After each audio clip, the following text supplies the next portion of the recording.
बिस्मिल्लाहिर्रहमानिर्रहीम। जियो न्यूज़ की बड़ी खबर आ चुकी है और वो खबर ये है कि army chief general Syed Asim Munir ने काजी फ़ाइज़ ईसा के ख़िलाफ़ ख़त्म नबूवत सल्लल्लाहु अलैहि वसल्लम से गद्दारी करने पर बड़ा एक्शन लेने का फ़ैसला कर लिया है।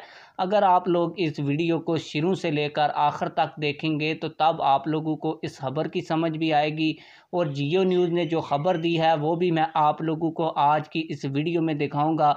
लेकिन जियो न्यूज़ की वीडियो दिखाने से पहले आप लोगों से यही गुजारिश है कि वीडियो को शुरू से लेकर आप लोगों ने आखिर तक देखना है और वीडियो को लाइक करना है। आप लोगों को बताता चलूँ कि काजी फ़ाइज़ ईसा ने जब ये फ़ैसला दिया तो उसके बाद बहुत सी पार्टियों ने एहतजाज किया, ख़ुसूसन तहरीक लब्बैक पाकिस्तान इस मामले पर फ्रंट पे आई और उन्होंने काजी फ़ाइज़ ईसा के सर की कीमत लगाई। इसी वजह से जो है वो हुकूमत जो है वो काजी फ़ाइज़ ईसा के साथ मिलकर तहरीक लब्बैक पाकिस्तान के ऊपर क्रैकडाउन करने पर तुल गई। तहरीक लब्बैक पाकिस्तान के कई लोगों को गिरफ़्तार भी किया गया। लेकिन बड़ी खबर ये है कि जब से chief of army staff general Syed Asim Munir ने उलमा मशाइख कॉन्फ्रेंस कराई और उसमें यह कहा कि इस मुल्क में किसी को जुर्रत नहीं है कि वो नामूस रिसालत सल्लल्लाहु अलैहि वसल्लम और हजूर सल्लम की इज़्ज़त के ख़िलाफ़ बात करे। तो उसके बाद जो जनरल सैयद आसम मुनीर साहब ने हुकूमत को डंडा दिया है तो अब उसके बाद एक बड़ा एक्शन काजी फ़ाइज़ ईसा के ख़िलाफ़ होने जा रहा है।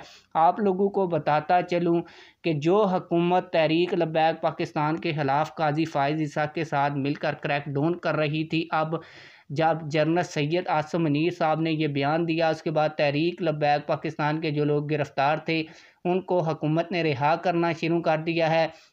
जबकि जो अली मोहम्मद खान है उसने जियो न्यूज़ के ऊपर बैठकर कहा है कि हुकूमत जो है वो काजी फ़ाइज़ ईसा के ख़िलाफ़ रेफरेंस दायर करने जा रही है।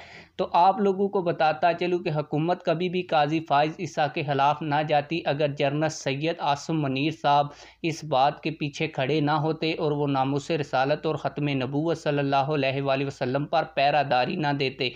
आप लोग इस हवाले से क्या कहते हैं कमेंट सेक्शन में हमें अपनी राय से ज़रूर आगाह कीजिएगा। मैं आप लोगों को जियो न्यूज़ की वीडियो दिखाने का वादा किया था, तो आइए जियो न्यूज़ की वीडियो भी देखते हैं। फैसला उस कमेटी का ये आया है, रिकमेंडेशन गई है कौमी असम्बली को कि हुकूमत पाकिस्तान उस फैसले के खिलाफ रेफरेंस में जाएगी।